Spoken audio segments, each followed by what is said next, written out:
Welcome to Jesus Changes Everything, a daily podcast dedicated to providing a fresh look at the ancient and glorious truth that Jesus not only reigns, but is busy about the business of bringing all things under subjection, that celebrates the wonder and the glory that he has been given all authority in heaven and on earth.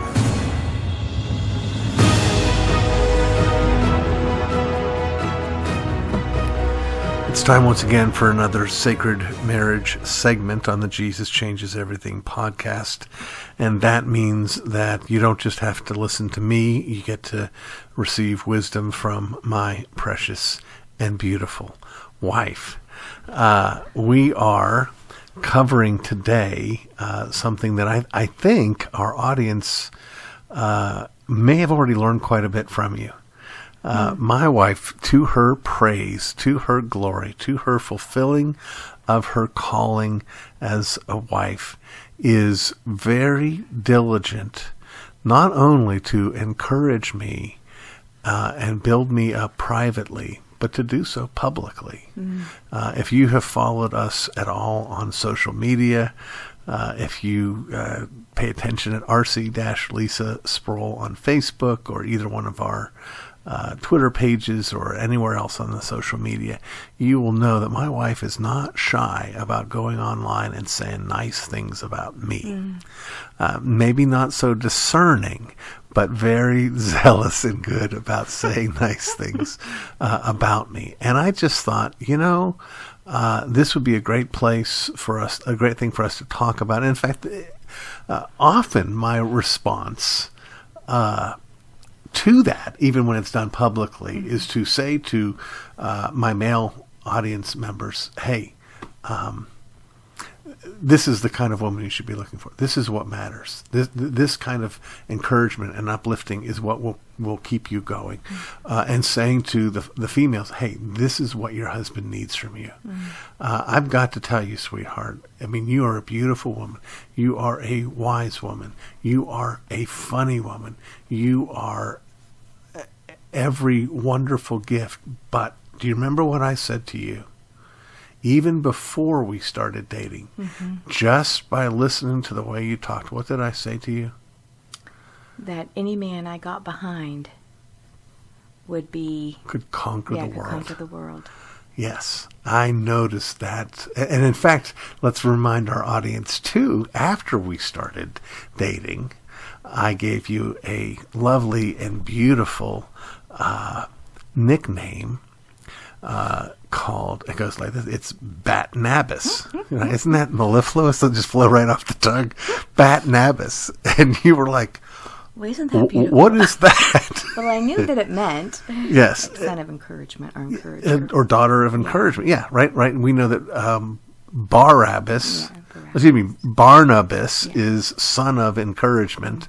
Bar is son, Nabas is encouragement, and we know that Bat is daughter. So it's daughter of encouragement, and that's the nickname I gave you. That's how much that just means everything to me. Is this something like...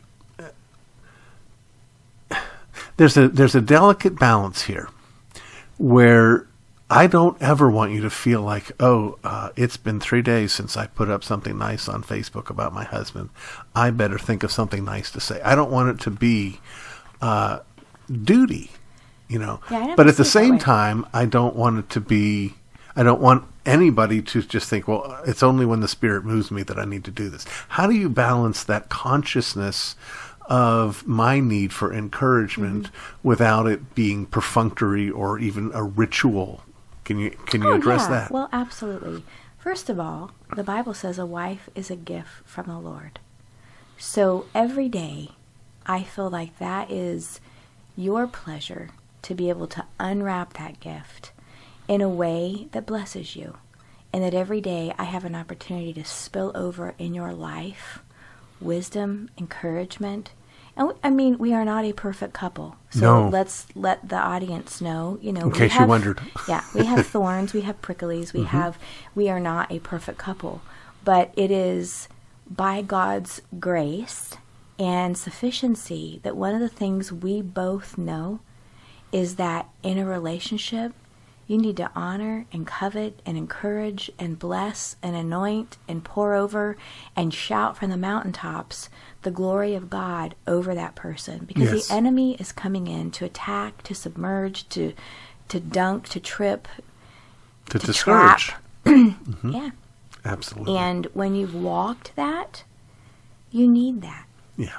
And the Absolutely. world, in an ungodly fashion, would want to do the very, very opposite of that and speak. And you'll find even those that call themselves Christ followers, mouths filled with poison, assassinating words. And so, and to be honest, I mean, you and I have had assassinating words. We are Oh, not yes. a perfect couple. Right. And so even that brings us to our knees saying, Lord, rip this flesh out. Rip it out. Make us more like you. Because we're living our best life now. And that's what we talk about. Job 42:12. That God blessed us more in our latter days. Yes, we had marriages before. Yes, we had children in our youth.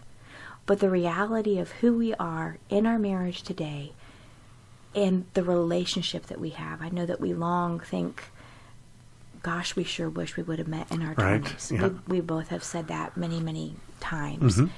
But the reality is we are here now.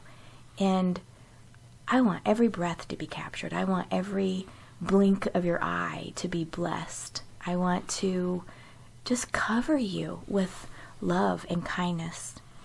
You know, sweetheart, it dawned on me that when you make it a habit, even if there is some element of, I don't want to say duty, but it's less than perfectly spontaneous. When you make that habit to speak those words of grace and kindness, one of the things that it does is it gives you the eye and the ear to recognize when you're falling off, when you're doing the opposite. Mm-hmm. A home filled with nothing but bitingness and discouragement is sarcasm. And sarcasm, and yeah. And insult. it doesn't even Sarcasm- have to be directed to the other person. Just Right. sarcasm in general. Yeah. Right. It's demoralizing. Yes. Yeah. Precisely. It detracts from the glory of God. And when you have uplifting a conversation, and you do fall into that failure, you're like, there's the clang. You're like, oh, that's not melodious. That's not harmonious. That's a clanging sound. And I need to stop this. I need to get off of this right now. And one of the ways that we do this is we remember to give thanks. And we remember God's sovereignty. He did bring us together. He knows what he's doing. Every gift from him is good. Amen. And you are a gift from him. You are the best gift from him. And that... But I want you to know, and listeners, to make... I mean, we do have a duty in marriage to love one another, to uphold one another. We took those vows. But it's not a duty like, oh gosh, how can I write something encouraging again? Right. It's, my thought is, my husband needs to be showered, covered, smothered, and proclamated the glory of God over his life all the time. And I don't do it every day because I don't want it to be necessarily like a trend Right. where people are like, oh, you know, but I don't care. Right. I mean, you know, I don't work for them. I Yep. work for God. And Amen. God brought you to me. And so that's the joy that I have, is thinking of ways like, Lord, how can I bless him? How can I remind him that you are working in him, that you're not throwing him away, that you aren't cutting him off, that you did remove him from, kind of like Joseph. Mm-hmm. God removed you from your family, from an area, and brought you from a pit to a palace. And Yes. he's in that process. And it's the encouragement of that. Absolutely. Let me, as you might not be surprised, let me speak for a moment in defense of the habit, in defense of the form. Because you are absolutely right that there's a wrong way to look at it. You remember the commercial for Dunkin' Donuts with the old guy. Have to make the Yeah, donuts. time to Yeah. make the donuts. His white outfit. I Yeah. remember. We don't want to have that Right. attitude in terms of showing grace and kindness and encouragement to each other. That's the backwards way of looking at it. But one of the things that I have purposed, and purpose to do so even in the context when things are not going well, I have this liturgy where two liturgies. One, every night before I go to sleep, even if you're asleep, I say a prayer of thanksgiving for you. Mm-hmm. Every morning when I wake up, Yes, you do. I say a prayer of thanksgiving for you. I mean, we could have had the biggest knockdown drag out the day before, and we may start the biggest one, second biggest one that morning. But even in between those two things, I'm going to do that twice. The other thing is a little bit more physical and something that you can be more aware of, and that is that I've committed to open your door for you in the car. Yeah. And I've told you, sweetheart, if we ever have a fight, you know what I'm going to do? I'm going to open that door. That's right. And I'm going to open that door, and here's how it works. It's not, oh, gosh, I'm so mad at her, but I have to open the door because that's what you're supposed to do. That's not it at all. It's opening the door. It's the liturgy that reminds me of the heart. Absolutely. It's just like Praise the story God. about the, remember the story about the woman that was dying? Yes. Let me just quickly summarize that. It's just a beautiful thing where a husband comes to his wife, and they've been married for 20 years, and he says, I'm leaving you, I don't love you, and she says, okay, and he can't believe it. She says, I'm going to ask you one favor. For the next 30 days, all I want you to do, and if you do this, I will not give you any trouble. I just want you to carry me from the bed downstairs every day for 30 days. Mm-hmm. And it goes through the days, and he's rolling his eyes. He can't believe it, but it'll make things easier. He does it, and he does it the next day and the next day, and eventually he starts noticing she's getting lighter, mm-hmm. and he's thinking it's because he's loving her more. And not resenting having to do this, and it's becoming easier. And he ends up falling in love with her all over again, only to discover she is getting lighter because she's dying. Mm-hmm. I mean, it's like every string that could be pulled is being pulled, and I'm boo-hooing like a boo-hooing thing. And and it's an emotional thing. Yes, but that's what's opening the door for you. Right. It's like, this is my wife. Right. I may be mad right now. Right. She may be mad right now. It's ripping down the barriers. It's being vulnerable to not having those barriers. Absolutely. Well, sweetheart, I'm not done mining your wisdom on how to give encouragement any more than I'm done being blessed by your ability. You have something you wanted to say? I do. Okay. There are a lot of women that I talk to through Facebook that tell me everything that you just put on that memory, I needed to hear today. And they used to live here in Fort Wayne. They were friends years ago. And you know who you are if you're listening. And I just want to speak to the heart of not only those women, but the women who have lost a mate, who've gone through a divorce, who wonder, God, do you hear me? Do you see me? Who need to be encouraged to hold on. The life is not over, and the gifts of God are good. Even though famines come in the middle of being in the center of God's will like Abraham, God has more for you, and it is in progress, and God is working. And I want to encourage women, not only just those that are married, to say, love your husband, because you are a gift, dear. You are my gift. Even though a wife is a gift of the Lord, you cover me every day. You and I, we never had that in a marriage before. Mm-hmm. And we dutifully made a decision 4 years ago. We're going to read our Bible morning, noon, and night. We're praying twice a day. I come to you for prayer. You come to me for prayer. It is an intimate thing. And as we are getting more seasoned, we're just so comfortable. Blessings. Yeah, yes. we are reaping blessings. And I pray for those men and women that want to have that. Yes. That God would open that door, and that God would facilitate relationships in their life to heal those inner places and to bless them from the top of their heads to the soles of their feet. Sweetheart, thank you so much for being my greatest blessing, and today being a deep and profound blessing to our listeners. I look forward to the next time, and as always, I love you. I love you too, baby.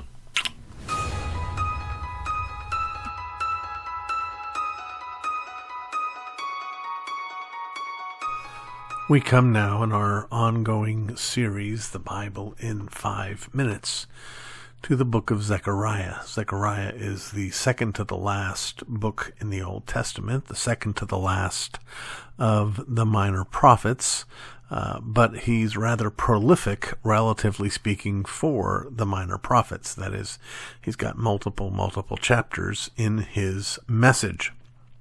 And like Haggai, who we looked at earlier, Zechariah has a message for God's people given in the context of the post-exilic people. There's a very real sense in which, in fact, maybe we should devote, when we're done with Malachi, maybe we'll do one segment on the intertestamental period. It's important for us to remember the significance of 400 years of prophetic silence. Between Malachi and John the Baptist, there were no prophets that God sent with a message for his people. But there's a very real sense in which, when we're reading through Old Testament history, the exile is virtually the end of the story. I mean, yes, we get Ezra and Nehemiah and the rebuilding of the wall, the rebuilding of the temple, and we get these prophets during this time period, but it's not complete in the sense of a fullness of a return, a blessedness, a richness. It's almost like, I don't know, the good times have started, but they're very early. They're very young. And then all of a sudden, again, it stops.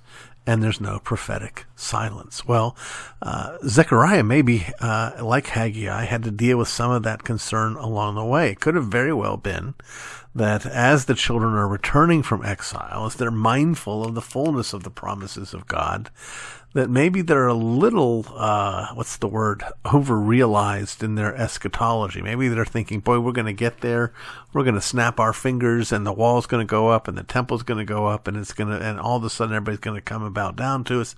And it really didn't happen that dramatically. Yes, it was shocking how quickly they got the wall fixed.